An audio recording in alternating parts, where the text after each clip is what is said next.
VIP का नाम का खुलासा न हो उसके लिए अंकिता भंडारी की हत्या कर दी गई। फिर बनंतरा रिजॉर्ट पर सबूत नष्ट करने के लिए 2 बार बुलडोजर चलाया गया।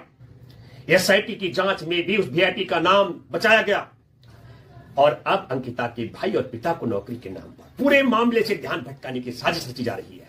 दोस्तों नमस्कार, मैं हूं भूपेंद्र रावत, आप देख रहे हैं राजनीतिक पोल खोल। आज खुलासा अंकिता भंडारी के केस की साजिश का। भाजपा के राज में भाजपा नेता के बेटे ने हत्या की। अंकिता भंडारी ने गलत काम के आगे घुटने नहीं टेके। भाजपा के तथाकथित वीआईपी खास सेवाओं की गंदी मांग को ठुकराकर उसने अपने आत्मसम्मान को चुना, भले ही इसके लिए उसे अपनी जान गंवानी पड़ी। लेकिन अंकिता की यह कुर्बानी हर उस बेटी के लिए एक मिसाल है जो अपने आत्मसम्मान के साथ जीना चाहती है। आखिर कितना गिरेगी धामी सरकार एक वीआईपी को बचाने के लिए, और कब मिलेगा अंकिता को सच्चा न्याय ऐसी सरकार के राज में। धामी सरकार का दावा अंकिता के भाई और पिता को नौकरी, लेकिन अंकिता की मां बोली, देखिए सर, ये तो सारी झूठी अफवाहें हैं। मेरे बेटे को कोई नौकरी नहीं मिली है और ना ही मेरे पति को कोई सरकारी नौकरी मिली है ना। ये सारी अफवाहें हैं और झूठी बातें हैं ये। मैं तो चाहती हूँ जो ऐसी अफवाहें फैलाते हैं उन पे सख्त से सख्त कार्रवाई होनी चाहिए, क्योंकि जिस तरह से हमें परेशान किया जा रहा है।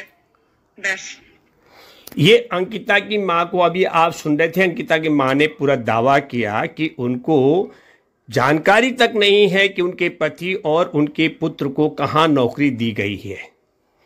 और ये भी बताना चाहती हूँ कि किस विभाग में मेरे बेटे को सरकारी नौकरी दी है, मेरे पति को किस विभाग में सरकारी नौकरी मिली है और कितनी उनकी सैलरी है मेरे पति की जो सरकारी नौकरी देने का दावा करते हैं। मतलब एक तरीके से सफेद झूठ फैलाया जा रहा है आपके परिवार के विषय में कि 2 लोगों को सरकारी नौकरी दी है।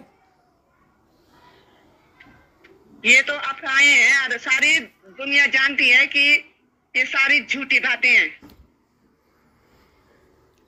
जी।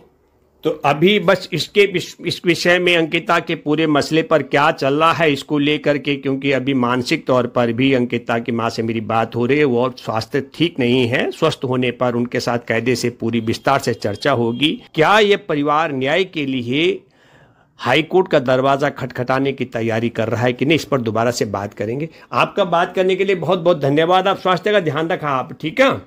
फिर बात कर ला, ठीक है। अच्छा। अंकिता के भाई और पिता को नौकरी के नाम पर पूरे ये साजिश है, सवालों से ध्यान भटकाने का खेल।